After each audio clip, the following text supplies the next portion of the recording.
programa em cartaz. Olá! Com diversos pesos pesados ainda em cartaz, como Alien Romulus, Deadpool e Wolverine, Meu Malvado Favorito 4 e até Divertidamente 2, entrando na 10ª semana em exibição, a nossa programação dos cinemas chega reforçada por nada menos que 4 novos filmes.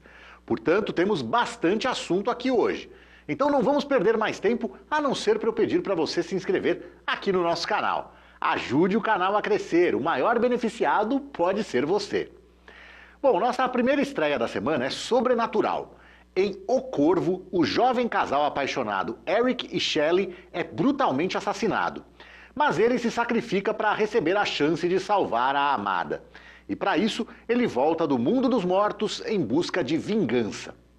Não tem jeito. Eu te desafio a ler algum texto ou assistir a algum vídeo que fale sobre O Corvo sem mencionar o nome de Brandon Lee. E este é mais um desses vídeos. Isso porque uma das maiores tragédias da história do cinema foi a morte do ator no set da primeira versão cinematográfica da história. Uma falha na preparação de uma arma para uma cena em que o protagonista era baleado fez com que Brandon Lee acabasse sendo alvejado de verdade por um projétil que perfurou seu abdômen. Ele chegou a ser socorrido ao hospital, mas acabou morrendo em 31 de março de 1993, aos 28 anos. Apesar disso, o filme foi concluído utilizando dublês e outras técnicas para completar as cenas que ainda não haviam sido filmadas com o ator principal. E a obra foi lançada em 1994. Foi um grande sucesso, o que se deveu, em parte, claro, ao fascínio que a tragédia causou. Fascínio esse amplificado, claro, por uma outra tragédia ocorrida 30 anos antes, quando o pai do Brandon, o astro do cinema e das artes marciais Bruce Lee, morreu de um edema cerebral aos 32 anos. A morte prematura, repentina e supostamente misteriosa de Bruce Lee levantou uma série de teorias da conspiração, como a de que ele teria sido assassinado pela máfia e até a de que a família dele seria vítima de uma maldição. Inclusive, essa teoria ganhou força depois da morte do Brandon. Seja como for, O Corvo ganhou 3 continuações, em 1996, 2000 e 2005. Cada uma delas com um ator diferente interpretando o personagem principal, e cada uma delas passando longe do sucesso comercial.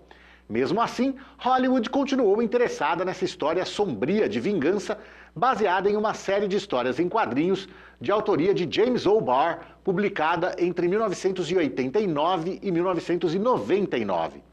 As conversas e negociações para mais um filme começaram ainda em 2008, mas foram acompanhadas de mais polêmicas do que as dos filmes anteriores, porque ao contrário desses anteriores, que eram continuações, esse novo seria um remake. E muita gente, inclusive atores do filme original e a irmã do Brandon Lee, achavam que ninguém deveria refilmar O Corvo. O próprio James O'Barr disse que não importa quem estrele, não importa que você tenha um cara como Ridley Scott dirigindo e que gaste 200 milhões de dólares, ninguém vai conseguir superar o que o diretor Alex Proyas e Brandon Lee fizeram com 10 milhões. Mas é Hollywood, né, baby? Não tem essa, o show tem que continuar. E no decorrer do longo processo de desenvolvimento, uma miríade de diretores entrou e saiu do projeto, o mesmo com os atores. Em momentos diferentes, estiveram envolvidos, especulados e até mesmo confirmados, desde atores de menor, digamos, expressão, como Jack O'Connell, Luke Evans, Sam Witwer e Jack Huston, até astros do tamanho de Bradley Cooper, Ryan Gosling, Robert Pattinson e Jason Momoa. O desenvolvimento demorou tanto que o ator Danny Huston foi escalado para ser o vilão em 2015, teve que desistir por conflitos de agenda, mas foi reescalado agora porque completou os projetos que estavam deixando a agenda dele ocupada. No final das contas, o papel principal acabou ficando com Bill Skarsgård, o assustador palhaço Pennywise de It, a Coisa, com a cantora e atriz britânica F.K.A. Twigs no papel de Shelley. Já a direção ficou a cargo de Rupert Sanders, que só tem 2 filmes no currículo, mas são 2 filmes de produção bem estilizada, como O Corvo. Branca de Neve e o Caçador e A Vigilante do Amanhã, Ghost in the Shell. Ou seja, entre diretor e protagonistas, temos uma combinação interessante. O Rupert Sanders fez questão de exaltar seu protagonista, que ele definiu como sendo de uma beleza perturbadora. E o resultado no filme é perturbador e violento. O Corvo está em cartaz nos cinemas com a classificação indicativa máxima, 18 anos. Já a duração é de 1 hora e 51 minutos. Nós já emendamos essa com a próxima estreia nos cinemas, que é um suspense que também recebeu a classificação indicativa máxima. Em Pisque Duas Vezes, uma garçonete é convidada a passar alguns dias na ilha privativa de um bilionário do ramo da tecnologia. Só que quando as coisas começam a ficar muito esquisitas e assustadoras, tudo que ela quer é ir embora desse lugar, o que pode ser mais complicado do que ela pensava. De cara, o que chama a atenção em Pisque Duas Vezes é o elenco. O mais próximo que ele traz de um mega astro é Channing Tatum, que está em cartaz nos cinemas atualmente com uma divertida e inesperada participação em Deadpool e Wolverine. De resto, temos uma combinação muito interessante de novos rostos com nomes que já brilharam mais no passado, mas que são confiáveis o bastante para ganhar a nossa atenção. Entre as novidades, Naomi Ackie, que com seu rosto muito expressivo e fascinante, ficou conhecida por estrelar a cinebiografia da cantora Whitney Houston. E a ótima Adria Arjona, grata surpresa revelada esse ano na comédia de ação Assassino por Acaso. Entre o pessoal que já tem uma certa estrada, eu destaco a maravilhosa Geena Davis, atriz ganhadora do Oscar de melhor coadjuvante por O Turista Acidental lá nos anos 80. Christian Slater, candidato a astro dessa mesma época dos anos 80, que nunca realmente decolou e nem conseguiu superar o status de sub-sub Jack Nicholson, mas que acrescenta um ar de curiosidade aos projetos de que participa. O ator cult Kyle MacLachlan, da série super cult Twin Peaks, e Haley Joel Osment, que eternamente será o garotinho do Sexto Sentido, I See Dead People. Interessante notar também que a direção é da estreante nessa função Zoe Kravitz, que também é a co-roteirista do filme. Ela, que é filha do cantor Lenny Kravitz, com a atriz Lisa Bonet e noiva do Channing Tatum, se tornou mais conhecida 2 anos atrás, fazendo a Mulher Gato no Batman protagonizado por Robert Pattinson. Com esses motivos todos para assistir, além, claro, da atmosfera bizarra e assustadora, Pisque Duas Vezes está em cartaz nos cinemas com a classificação indicativa 18 anos e duração de 1 hora e 43 minutos. A próxima estreia dos cinemas que eu comento aqui é um filme para toda a família. Em Harold e o Lápis Mágico, o tal Harold é um personagem de um livro, um aventureiro. Nessas aventuras, tudo que ele desenha com seu giz de cera se torna realidade. Até que um dia ele desenha uma porta para o mundo real, o nosso mundo. Fora das páginas do livro, ele precisa aprender as regras do mundo real, da vida real, e evitar que seu poderoso giz de cera seja usado para fazer o mal.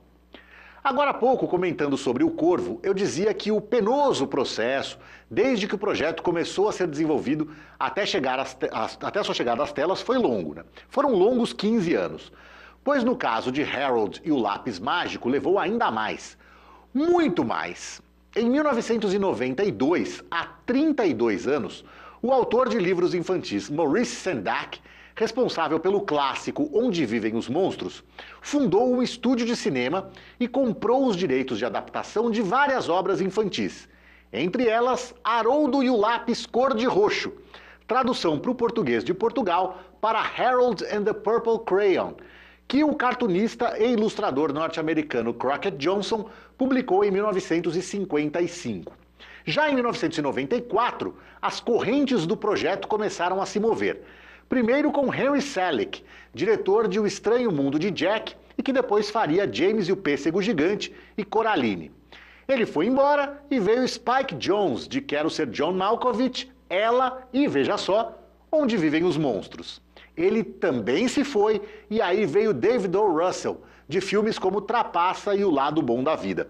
E ele foi o último comandante envolvido com o projeto por um bom tempo, desde que o estúdio suspendeu a produção quando ela estava prestes a começar para valer. As coisas só voltaram a esquentar em 2010, com uma união de pesos pesados interessados em produzir o filme. Entre eles a Sony Pictures, Steven Spielberg e até Will Smith. Mas, mais uma vez, nada aconteceu por um bom tempo. Em 2021, aí sim, o projeto passou a andar. E não parou mais. Zachary Levi, revelado na série Chuck e em alta com Shazam, foi escalado como protagonista. Uma boa escolha, uma vez que ele consegue transmitir bem a mistura de inocência com simpatia que o personagem exige. A partir dele, novos nomes foram sendo anunciados, como o comediante Lil Rel Howery, a musa Zooey Deschanel e o grande Alfred Molina. Mas a grande curiosidade aqui para nós brasileiros está na direção. O nosso conterrâneo Carlos Saldanha faz a sua estreia em longas-metragens live action, ainda que com muitos elementos de animação, né? Mas é justamente na animação que ele é muito conhecido, tanto que conseguiu 2 indicações ao Oscar, uma de melhor curta, com A Aventura Perdida de Scrat, e outra de melhor longa, por O Touro Ferdinando. Mas foram 2 séries de filmes que realmente fizeram a fama dele. A Era do Gelo, em que ele dirigiu os 3 primeiros, e Rio, que ele comandou os 2. Bom, pelo menos de contar histórias divertidas ele entende. Harold e o Lápis Mágico está em cartaz nos cinemas com classificação indicativa livre e duração de 1 hora e 32 minutos. E ainda temos mais um filme para comentar aqui, a 4ª estreia da semana nos cinemas. É o drama histórico baseado em fatos A Viúva Clicquot. A jovem viúva Barbie Nicole assume o negócio de produção de vinho que ela mantinha com o marido depois que ele morre. A partir daí, ela passa a desafiar o preconceito da sociedade e dos especialistas na bebida e, de quebra, ainda revoluciona a indústria do champanhe. Quem diria que Veuve Clicquot significa Viúva Clicquot? Eu nunca tinha parado para pensar nisso, até porque eu nunca parei muito para pensar em champanhe. Eu tomo um golinho no Réveillon e olhe lá. Mas o cinema muitas vezes nos oferece a oportunidade de aprender. Eu costumo implicar um pouco com esses filmes sobre produtos, essa glorificação do capitalismo. É sempre essa coisa meio, olha que legal como essa empresa sabe ganhar dinheiro, como se fosse a cura do câncer ou algo assim. Às vezes eles até botam lá uma ou outra coisinha que depõe contra a empresa, só para não ficar muito descarado. Só que digam o que quiserem, Hollywood sabe contar essas histórias de um modo que prende a gente. Eu gosto sempre de dar o exemplo de Air, a história por trás do logo. Filme do ano passado que conta a história da parceria da Nike com o Michael Jordan para vender o tênis Air Jordan. Tem todo esse lance de glorificação do capitalismo, mas é tão bem articulado, tão empolgante, que é difícil não gostar. Trazendo para A Viúva Clicquot, o interessante é que o filme é um produto tão do nosso tempo, com essa história feminista, que a gente até se pergunta se não tem uma forçação de barra aí. Mas o pior é que, de fato, a Barbie Nicole realmente revolucionou o modo de produção do champanhe e realmente desafiou as convenções da época, já que na França do século XIX, no pós-revolução, as mulheres eram proibidas não só de trabalhar e ganhar dinheiro, como também de votar e até de estudar em universidades. Claro que ser de uma família rica desde o berço a ajudou muito a enfrentar essas dificuldades, mas mesmo assim ela tem muito mérito. A Viúva Clicquot está em cartaz nos cinemas com classificação indicativa 14 anos e a duração é curtinha, só 1 hora e meia. Tchau! Programa em cartaz.